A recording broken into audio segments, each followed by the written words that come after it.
Salute, salute, salute, salute, salute, salute, salute, salute. Salute to all my real ones. Salute to my man Hassan Lane. Salute to my partner, Malik. Salute, salute, salute. What's good? What's happening? Like, subscribe, share. You know, I'm only on here for a minute to go over a couple of fights from last night. The ones that I was feeling anyway. First of all, congratulations to my man Sims. Salute, good win, bro. I see your work. 21-2. Yeah, looking good. They also said this camp you had Tank in the camp and a couple other good guys in the. I could tell. I could tell. I could tell.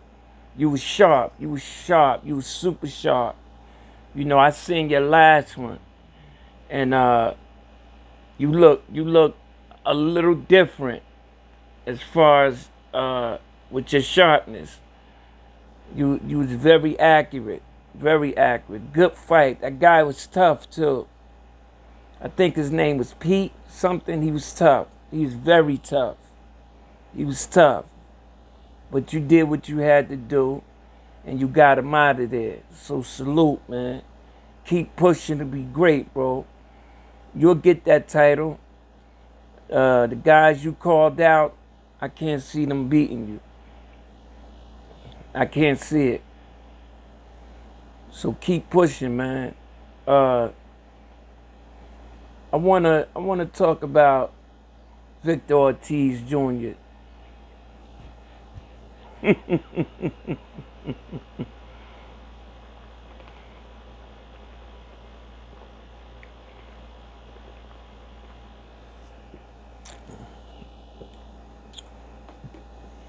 First of all, congratulations on the win. I have to say that.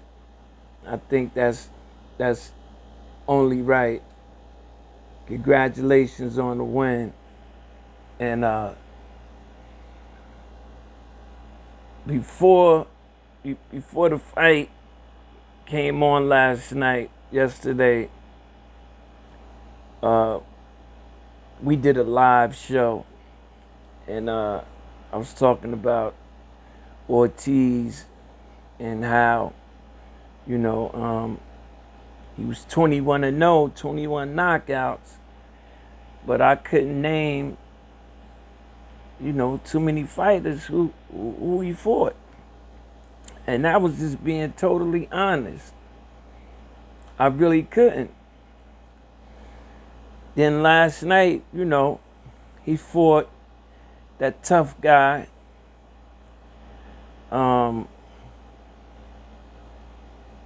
I think that fight should definitely be up as of right now for Fight of the Year.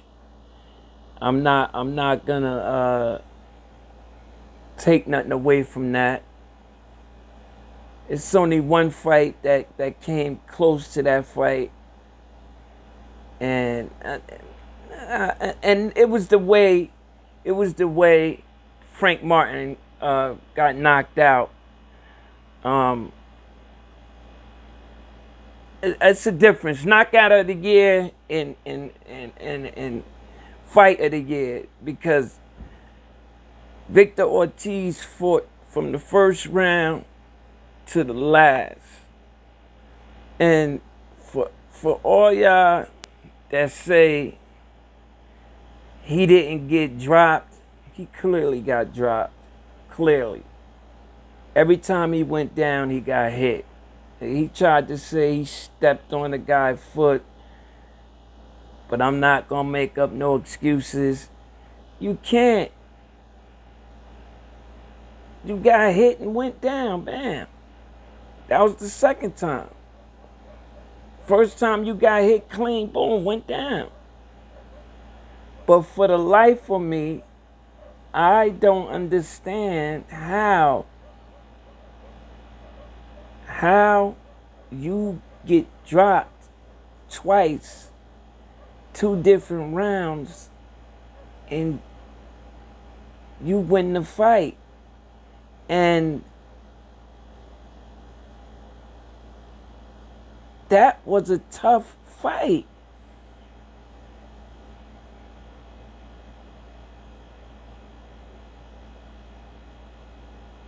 That man fought you for 12 rounds straight. Yes, he was hurt here and there, but you was hurt also. Nobody at no point never ran away from one another. I'm talking about as far as points. I think the other guy beat you. What's his name? Mashoff or something like that. He beat you the first half of the fight, clearly. Second half of the fight, you won a couple of rounds, here and there. I think the first judge had it right, 13-13, something like that, draw. But them other two guys, man, I don't know what they was looking at.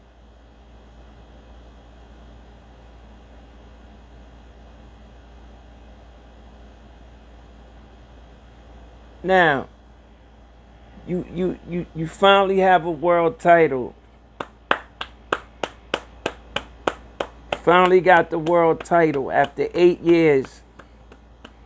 After 8 years being pro, you finally have a world title. The WBC, salute, you finally have a world title. And you got it at 140. Yeah, that was 140. First of all, you stay at 140, you're a weight bully. To me, I'm gonna speak how I feel like speaking when I get on 12th round knockout. I'm gonna say what I want to say. That's my bottom line. You've been a pro for 8 years. 21-0, 21 knockouts. And we can't name two of the people you knocked out.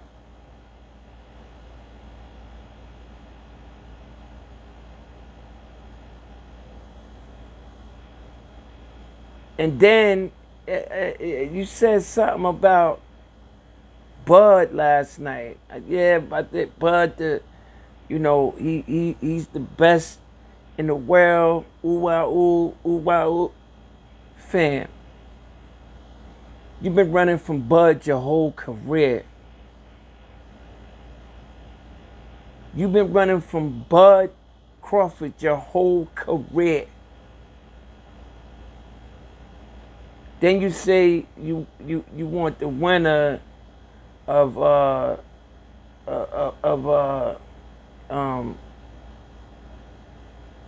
Tim Tszyu and somebody.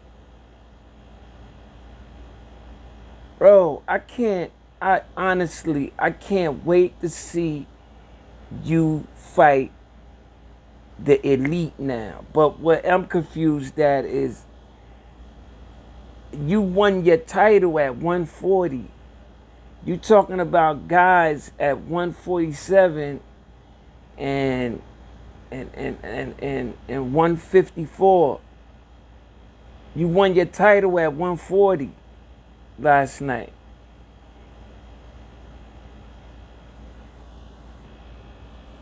Damn, I needed to fact check that. Yeah, you won you won the WBC last night at 140. So I don't understand. I don't understand.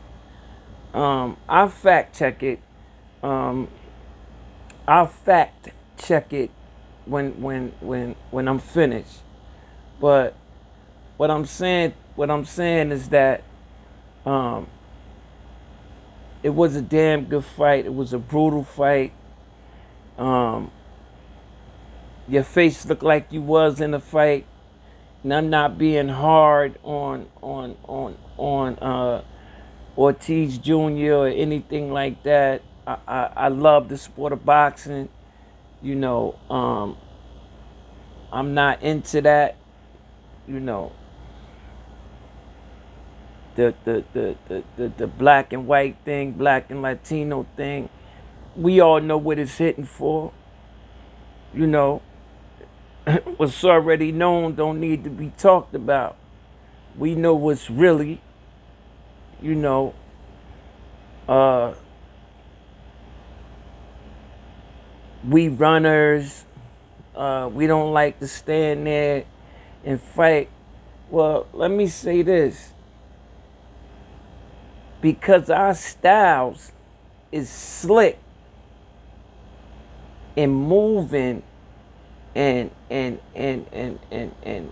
moving in and out and and uh and fooling y'all and making y'all look crazy, you know. And we really stand on the sweet science of boxing. No, we're not Mexicans that stand in the middle of the ring and get your head busted open. That's gonna stand there. It's cool. Y'all believe that it's cool to stand there and play Rock'em Sock'em Robot. Facts. All facts. No cat. Nothing I'm saying is cat. This is all fact. And in the Mexicans world, it's the bomb. It's cool to stand in to stand in the telephone booth and just go at it.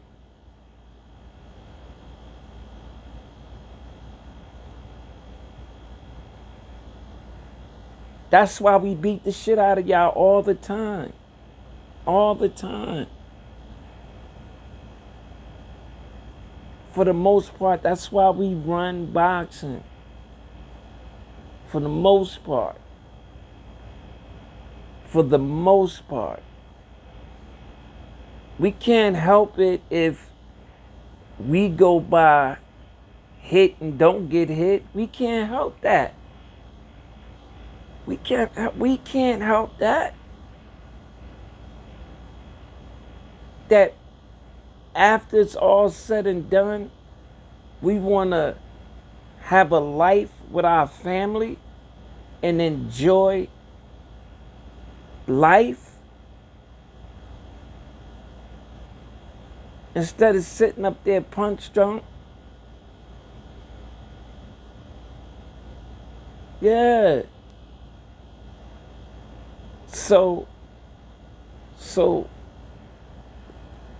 we'll be runners. We'll be that. And the all out about Shakur Stevenson, Pitbull didn't want to fight him because he's a runner. And these Mexican fighters don't want to fight him because he's this big runner. No, he just have the best defense in boxing.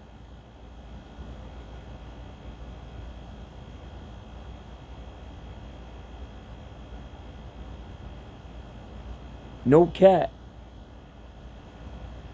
Because, you know, a lot of people make a lot. I see a lot of other people that does podcasts like Mace and Cam. You know, they making fun of Shakur and being disrespectful. You know, it went both ways, but like the Black Mamba said, some people don't know shit about boxing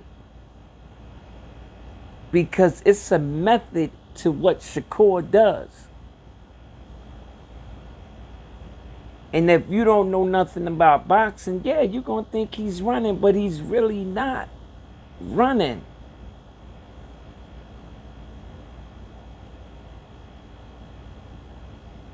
He's just a smart fighter that don't like to get hit. And if you go back to the Jamel Herring fight and the fights before that, you can see he was in there banging. And he'll bang when he really have to. But I don't blame him for trying to prove to the world that he's gonna go in the ring and sit there and start fighting like a Mexican and go toe to toe. Nah, we not gonna do that. We slick fighters. We super slick. Ask Keyshawn Davis. Ask Shushu Carrington. Ask Abdullah Mason.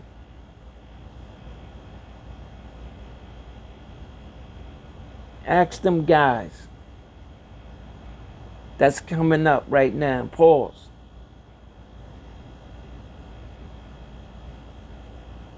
Those the pups that's coming up and doing their thing and looking fabulous doing it. Just bracing the sweet science of boxing.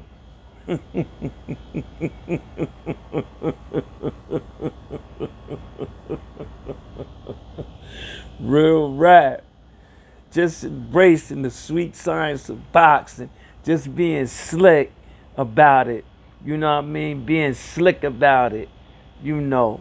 That's just, you know, how we do. Boxing is a poor man's sport. Facts. Big facts.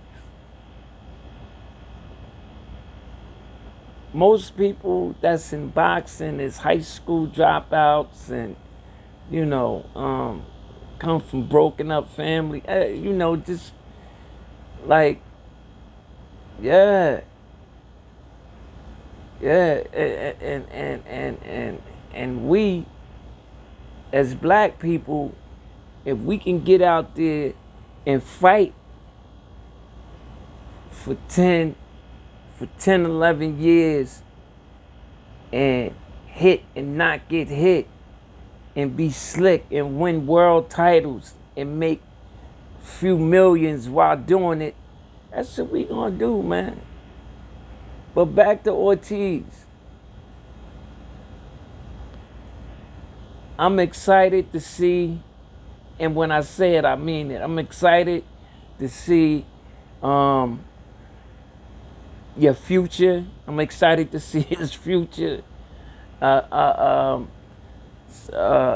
now all the little broken fingers and the arm being hurt and the diseases and all that's behind him now. So now we could talk about Boots. We could talk about Bud. We could talk about Spence. We could talk about Tim Zhu. We could talk about all these guys, Jamel Charlo and all that. We could start talking about them guys now, right? Ortiz Jr. Like, subscribe, share, salute to my peoples. You know how I end it, the same way all the time. Jersey.